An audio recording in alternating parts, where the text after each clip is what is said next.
है मसीह का प्यारा वचन, ये है वचन, प्यारा वचन, यीशु मसीह का प्यारा। परमेश्वर के धन्य नाम की महिमा हो। प्रभात मनन के सत्र 1826 में आप सभी का बहुत ही विनम्रता के साथ स्वागत करता हूं। आइए आज के मनन के लिए एक और बार हम पढ़ते हैं इब्रानी अध्याय 4 पद 1। इसलिए जबकि उसके विश्राम में प्रवेश करने की प्रतिज्ञा अब तक है, तो हमें डरना चाहिए ऐसा ना हो कि तुम में से कोई जन उससे वंचित रह जाए। इफिसियों की पत्री के प्रथम 3 अध्यायों में उद्धार प्राप्त मसीहियों को उसी वक्त अर्थात जिस वक्त उनका उद्धार हुआ है, परमेश्वर से उन्हें मिलने वाली आशीषों की सूची दी गई है। इफिसी 2:6 में ऐसी ही एक आत्मिक आशीष के बारे में हम देखते हैं। वहां हम इस प्रकार पढ़ते हैं, और मसीह यीशु में उसके साथ उठाया और स्वर्गीय स्थानों में उसके साथ बैठाया, सीटेड इन हेवनली प्लेसेस। अंग्रेजी में हम इस प्रकार पढ़ते हैं। कहने का तात्पर्य यह है कि उद्धार प्राप्त हरेक मसीह विश्वासी उसी वक्त ही जब उसका उद्धार वह प्राप्त किया, आत्मिक रूप में स्वर्ग के हैं या स्वर्ग में है। फिलिपी 3:20 इसी के साथ हमें जोड़कर पढ़ना है। पौलुस वहां कहता है, पर हमारा स्वदेश स्वर्ग पर है।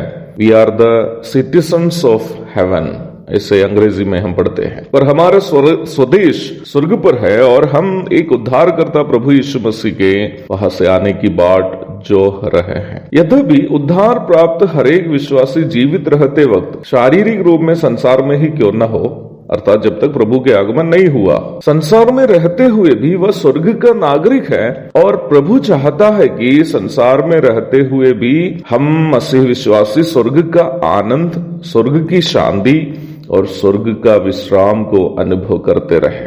उस स्वर्गीय शांति के बारे में जो मसीह विश्वासियों के लिए है, प्रभु यीशु मसीह ने इस प्रकार कहा, मैं तुम्हें शांति दिए जाता हूं, अपनी शांति तुम्हें देता हूं, जैसे संसार देता है मैं तुम्हें नहीं देता। तुम्हारा मन व्याकुल ना हो और ना डरे। इस शांति के बारे में जो यीशु मसीह ने यूहन्ना रचित सुसमाचार के 14वां अध्याय में प्रतिज्ञा की थी, फिलिपी जेल से प्रेरित पौलुस भी फिलिपी कलीसिया को याद दिलाते हुए हम पढ़ते हैं। और पौलुस वहां फिलिपी कलीसिया को याद दिलाता है कि यह ईश्वरीय शांति सारी समझ से परे है और इस शांति को विश्वासी के हृदय और विचारों को मसीह यीशु में सुरक्षित रखने की क्षमता भी है। फिलिपी अध्याय 4 पद 7। रोम के असुविधाजनक तथा कठिन कारागृह वास के दरमियान भी प्रेरित पौलुस प्रभु में सदा आनंदित रहने के लिए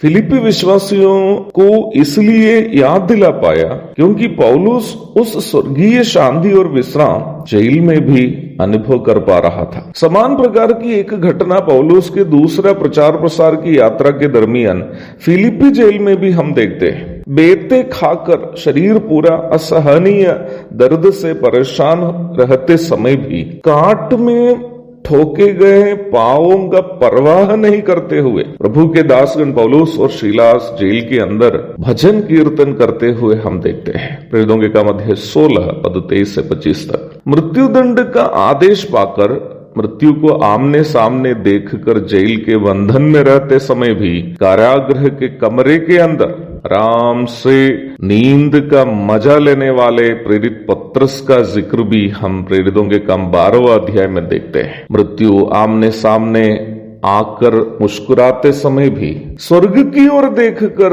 आनंद से मुस्कुराने वाले स्तिफानुस के बारे में हम बीते दिन में चर्चा कर चुके हैं। अत्यधिक विपरीत माहौल में भी इन लोगों ने जो मानसिक तथा आत्मिक विश्राम का अनुभव किए हैं, वह कौन सा विश्राम है? वही है वो विश्राम जिसके बारे में हम प्रारंभ में पढ़ी गई पद में देखे हैं, इब्रानी 4:1 में, जिससे कई विश्वासी वंचित होने की संभावना है। परमेश्वर का वचन चेताता है। प्रभु दया करे। इसी विश्राम के संबंध में कल के मनन में भी हम मनन करेंगे। तब तक के लिए आपसे विदा हो जाता हूँ। प्रभु के धन्य नाम की महिमा हो। आमीन।